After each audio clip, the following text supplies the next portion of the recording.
সেই জায়গাতে চেষ্টা করবেন যাতে করে লোক দেখানো না হয়, আল্লাহর খুশির জন্য করবেন, রেষারেষি যেন না হয়। এবং ওই কুরবানি যেটা সিন্নি যেটা হয় তাবারুক, সেটা ভালো প্যাকেট করবেন আত্মীয় স্বজন গরিব মিসকিনকে দিবার জন্য। সেগুলো যেন রাস্তাঘাটে কোনো জায়গায় না পড়ে, কেন এটা অনেক পবিত্র পাক জিনিস, সেটা পড়াটা মানে অন্যায় হবে এবং নিজের বিবেকের কাছে বাধা দেবে।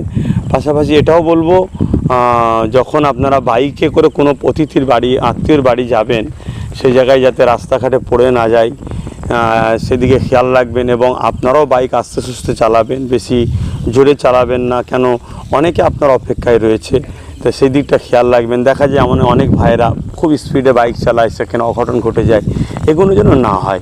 সময় অবশ্যই মূল্য আছে, কিন্তু জীবনের মূল্য অনেকটা বেশি, জীবনকে মূল্য দেওয়ার চেষ্টা করবেন। আরও বিষয় আছে যেগুলো শরিয়া সম্মত মশলা মশাইলের ব্যাপার, যেগুলো অবশ্যই আমরা যারা দিন ইসলামের অনুসারী মানুষ তারা জানি, সেগুলোকে পালন করবেন।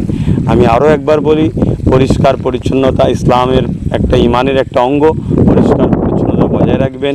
তারা সকলে ঈদুল আজহা খুশি হোক, আপনাদের জীবনকে খুশিতে আনুক এবং আপনার সকলের কুরবানিকে আল্লাহ কবুল করুক।